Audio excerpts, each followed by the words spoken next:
around that area, right? So what they're doing is we are giving this trolley to one local teacher stroke entrepreneur who will go to these 5 schools one day every week, right, to each school and take the classes in English. So he carries or she carries the technology with her, carries the whole infrastructure, and you can run these classes under a tree, right? The Gurukul concept can come alive, right? So you have the whole thing in a box, in that sense, right? And she comes back at night to the office or to home and charges them again. The next whole day, it's functional, right? It's fantastic because it brings the benefit of technology, and and the cost per learner therefore is very, very low because it's getting hugely utilized. More and more. I don't know how many of you are from the skilling, the NSDC type of companies, but they are finding that this business of fixed real estate based, fixed center based education models have limited scalability, and also because you see this whole model now from a B2C, which is the NIIT type of model. Now models are moving to B2G and B2B. So companies tell you they want 1,000 people, and you have to train the people where the company wants them and where it wants them from. So the physical center gets less important. So they want a solution that is mobile, right? So we actually talked to somebody of putting this trolley in the back of a van or something, and basically wherever students need to be trained, you just go there. You find a room. If you can't find a room, you sit in the open and you do your training.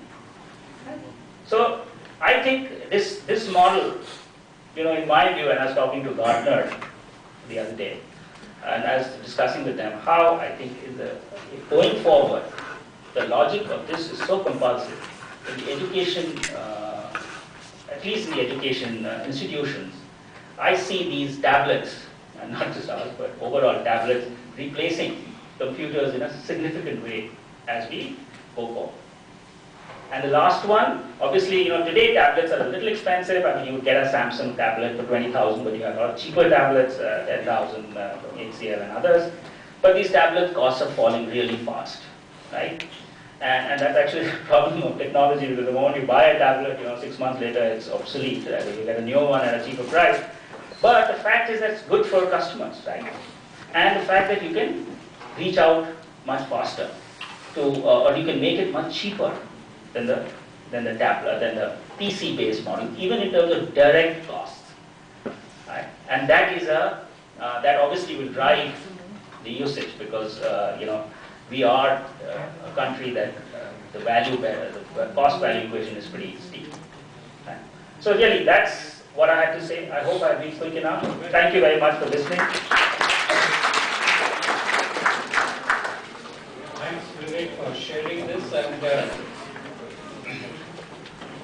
we now have Satish Jha talk about the original handheld device which was there. And while he's coming up, I must mention one thing.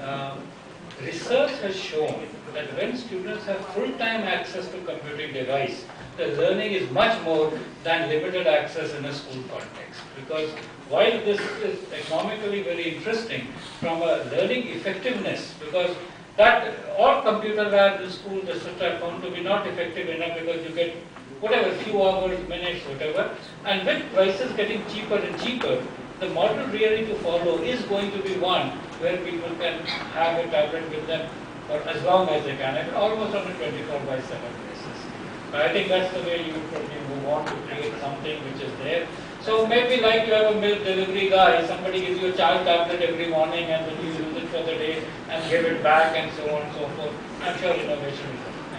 Library. Yeah, yes.